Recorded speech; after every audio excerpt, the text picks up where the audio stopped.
So the Transformers franchise in recent years has been doing a lot of crossovers. Things we never expected to see the Transformers franchise actually making toys of. Things like the DeLorean to the Ecto-1, the X-Men, jet, to most recently Knight Rider doing a crossover with KITT, which is amazing. It's awesome. Can't wait for that.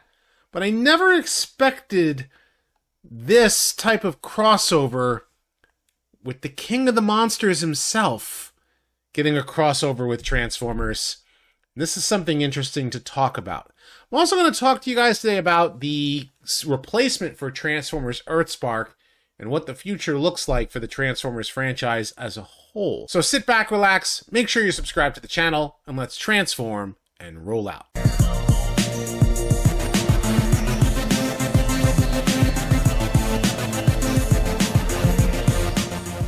Consider supporting the channel on Patreon, becoming a channel member, or purchase some merch. Links are in the description below. So the first thing I want to talk to you guys today about is Transformers 1.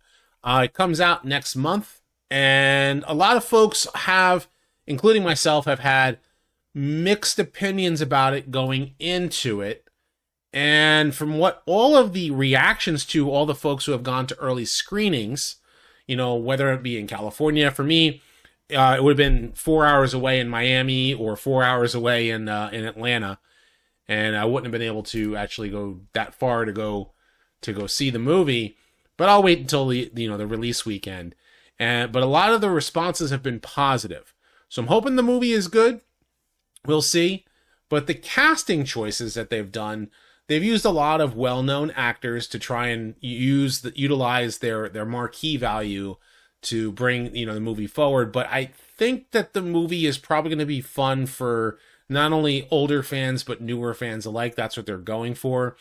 It's a little bit more on the lighthearted side, and I know not everybody likes that idea, but we'll see if the movie is good or not. That being said, from what we already know who the big four are. Chris Hemsworth, Brian Tyree Henry, Keegan-Michael Key, and Scarlett Johansson are starring as Optimus, Megatron, Bumblebee, and Elita. I'm using their, the simpler names there. But now we know that John Bailey is doing Soundwave, Evan Michael Key is Jazz, Steve Buscemi is Starscream, John Hamm is, Sentinel Prime, and Lawrence Fishburne is doing Alpha Trion. And I gotta say, those are pretty good choices for voices. We know that Shockwave is Jason Canopios Alvarez. I'm sorry if I'm butchering that. And Vanessa LaCouri is Arachnid. And Isaac Singleton Jr. is Darkwing.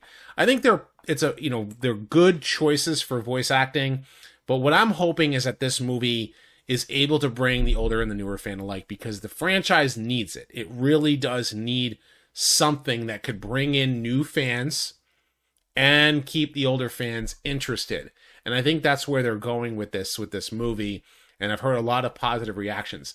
That being said, I'm still on the cautiously optimistic side. I'm always that way when it comes down to these things because, I have my preferences and a lot of people have their preferences as well. But at the end of the day, these movies need a positive boost to bring the franchise forward in a positive way. Still, currently right now, Transformers Earthspark has started its second season. They have the first grouping of episodes. They're going to do a second grouping later this fall, to my understanding. And I think they're going to be doing the final part of season 2 in, I think in the first quarter of next year. And then they're going to replace the show with something called Transformers Cyberworld. What we don't know is that if it's going to be a continuation of Earthspark, or if it's hard cut, not continuing on from where the story left off and just go with something brand new. It's really up in the air at this point, right? But from what I can tell, and whether you like Earthspark or not, that's completely up to you. Earthspark is not connecting to audiences, something that I'm hoping that Transformers 1 does, because Transformers Earthspark, for whatever reason, is not connecting with audiences. It's not connecting to younger kids. They're not resonating with it. The toys are not selling. They're clogging up the shelves. And, you know, the show is aired on Paramount Plus, which not everybody has. And then it's airing later on Nickelodeon. So it's not connecting to people the way that it should. And I've seen all of season 1. I reviewed the first 10 episodes, but then after, you know, going off and, talking to the cast, I was like, kind of difficult for me to be able to actually give a objective review the way that I would need to. And I've seen the first 2 episodes of season 2. And, you know, I have mixed opinions on the show. It's, for some fans, they love it. Some fans, a lot of fans don't particularly care for it. It's just, like I said, it's a matter of opinion. Still, what this Cyberworld sounds like is that it's completely divorcing itself from Earthspark. That probably is for the positive, to try and make something new to get people excited, but we don't know what the show entails at all. But what we have now is listings for toys that are going to be coming out third quarter next year. From what they are saying is you have Cyberworld, Mirage, Scorponok, Armor Galvatron. That's interesting. I wonder if it's Megatron again, or what concept they're using. Skybite is a welcome addition. I love Skybite from the original Car Robots in Disguise cartoon. Meg Bull. I wonder if that's Mega Bull, or if it's just like, you know, a mega-sized bull transformer, or if it's a code name, or if it's just completely supposed to be Megatron. We don't know. Snarl, Off-Road, Chomp and Battle Grimlock, and then some Cyber Changers assortment, and we don't necessarily know what they are. And that's fine not knowing going in, but what does Cyberworld mean? You know, I'm curious, because the problem with Transformers where it is right now is that you have a lot of us older fans who love whatever it is that we love about Transformers, and you need something that can, you know, for the younger audiences, like, and when I mean younger audiences, I'm saying, like, you have your 20-year-olds who love, let's say, Transformers Prime. You have your 30-year-olds who love animated or the Unicron trilogy. Then you have the 40-year-olds like myself who love Beast Wars and G1. You know, like, that's the stuff that the 40, 50, 60-year-olds love, right? So, like, they're trying to make newer Transformers series to try and connect to these newer audiences. And the target demographic has always been 8 to 12. So can Cyberworld capture the audience for new Transformers fans that Earthspark did not seem to do? And I think that is something that is necessary for whatever this replacement is. If you liked Earthspark, great. And if you didn't like Earthspark, great. That's your own personal opinion. But like I said, it's a matter of, like, is this whatever this new replacement is going to be a worthwhile new Transformers cartoon? We don't know. But hearing the names does sound interesting. It does. Off-Road being a character again. Unless it's OP, an Off-Road Optimus Prime. That's a possibility. Snarl could be a Dinobot, or it could be like Transformers Cybertron, where it was a wolf, right? Megatron Bull. Maybe it's a bulldozer, or maybe it's something else.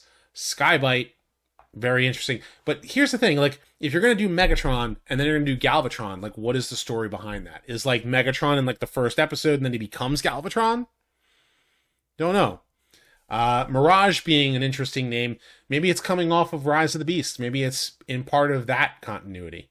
You know, we'll see. But now, Takara, they are gearing up for the Tokyo Toy Show, and we now have their announcement of their Synergex series, as I think, is right? Synergenex.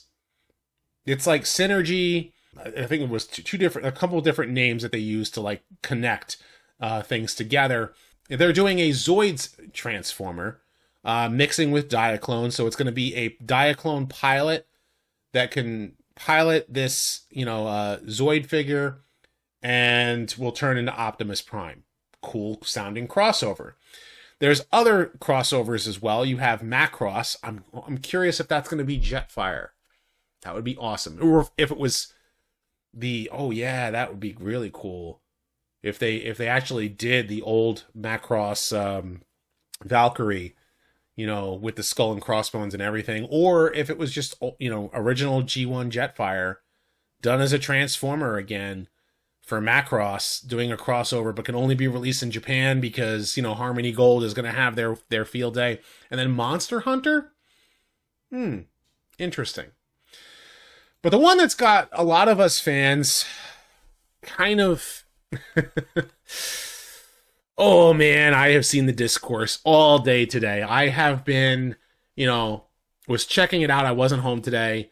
And I saw everybody, you know, voicing their opinions about this. Godzilla Transformers collaborative from Takara Tomy. Only in Japanese markets, but of course a lot of people are going to do their imports for it. But the mold choices that they've done for an Optimus Prime and a Megatron that transformed into Godzilla-themed Transformers to commemorate both the 40th anniversary of Transformers and the 70th anniversary of Godzilla. Interesting type of crossover, don't you think? So, what do we have here? Megatron-type Godzilla. That's right. Megatron turns into Godzilla. And Optimus Prime turns into Mechagodzilla. But not really. Like, what were they thinking, right? So here is the overview. This is what they've actually said. A collaboration between two of Japan's most popular global content has been realized to commemorate the double anniversaries of Godzilla and Transformers. Megatron-type Godzilla, which is a scan of Godzilla, and Optimus Prime Type 3 Kiryu, which is a scan of Mechagodzilla. In the TV anime movies, Transformers are set to scan vehicles on Earth and transform them. So, Megatron here is taking Studio Series 86 Grimlock, giving him a new head, and giving him Godzilla, you know, color scheme. But it looks like they've actually retooled the head slightly, so he has like that, like, battle damage, and it's clear blue to do the whole, like, dorsal fin light up. And the gun on his back is supposed to kind of be his dorsal fins as well. It doesn't really work. I'm looking at it and I'm going, it doesn't work. And then it says Godzilla 70th on his chest there. And then Optimus Prime does the same thing. Turns into an all-silver Optimus with a Gundam-like looking face with the way that the color scheme lines up. And it's supposed to be Mechagodzilla or Kiryu. Kiryu is the third Mechagodzilla. I'm a big fan of Godzilla myself, so I know that Godzilla against Mechagodzilla is what they're using here. So Kiryu being a good guy, you know, why it's Optimus Prime, you know, being this particular character. And it's really more so based upon like some of the vehicles, I guess, that were in the movie. That's what they were going for. So, according to the storyline, or at least as far as what they're saying, is the Transformers Destruction Emperor Megatron scans Godzilla and transforms into a form that has Godzilla's powers. The whole body is decorated with markings that resemble Godzilla's skin, and the pattern of the dorsal fin, when emanating heat rays, is reproduced with clear parts and paint. Comes with clear effect parts that reproduce the heat rays. Cool. So it does actually have the blast effect in order to actually produce the heat ray. That is something that would be worthwhile. Yeah, that actually is kind of cool. And then Kiryu, it says, Optimus Prime, the main character of the Transformers series, appears in a new form wearing the silver color of the Godzilla fighting biorobot Type 3 Kiryu Mechagodzilla from Godzilla vs. Mechagodzilla. It's actually a Godzilla against Mechagodzilla was the actual English title name, but that was because they were trying to separate the 1970s movie and its sequel, Terror of Mechagodzilla, and then you had Godzilla vs. Mechagodzilla in the 90s, which was actually Mechagodzilla 2, as they were calling it, and then you had Godzilla against Mechagodzilla and its sequel, Tokyo SOS. So those are three different Mechagodzillas. And then, of course, you have the MonsterVerse one, which is a whole nother thing. Trailer is the included trailer is modeled after the Special Defense Forces, to which Kiryu belongs, and transforms into a base that can be played with like a base. Comes with weapons in the color of a mazer. Ah, okay. A fictional weapon that appears in special effects movies produced by Toho. So a lot of this has to do with Toho and Takara coming together and saying, like, because Toho themselves are very protective of the Godzilla, IP, but a lot of fans are not liking this. Like, the Optimus Prime, I'm not feeling it, right? It doesn't even scream Mechagodzilla to me. It doesn't scream, Kiryu to me at all. But I'm starting to get intrigued by Godzilla Megatron a little bit. I don't care for it. I really don't. I don't like the way it looks. It's a T-Rex. It's not Godzilla. Doesn't really do the dorsal fin thing right. And I've heard the discourse. I've heard people say, well, they should have done Trypticon. They should have, redeco Trypticon to be Godzilla.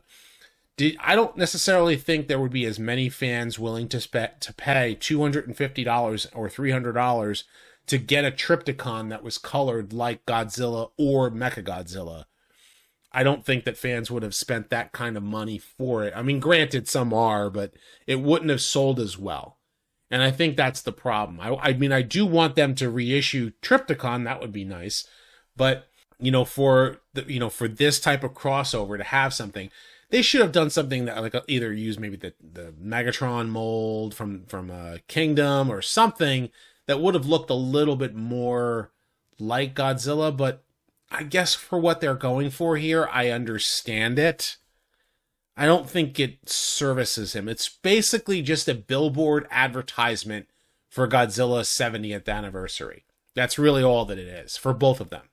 They both have this marking here on the chest, and it just doesn't work for me, and I don't really care for it. I do like the fact that it comes with clear effect parts for the heat ray, Godzilla's flame that he shoots out of his mouth. But other than that, I'm not feeling it. I'm just not. I want to know what you guys think. Do you think that this was a good crossover, or do you think they could have done better? Are you excited to see the stuff that they're going to be doing for the Tokyo Toy Show? Because they're going to do more stuff. They're doing that Macross thing. They're doing the Zoids figure. What do you think about the title for Cyberworld being the next Transformers series after Earthspark? And what do you think about Transformers 1? Are you excited to see it or not? Of course, leave your thoughts in the comment section down below. Be sure to thumbs up this video and subscribe. Check out my other videos as well. I have many more Transformers videos coming soon, so stay tuned for all that. And as always, guys, until next time, till all are one.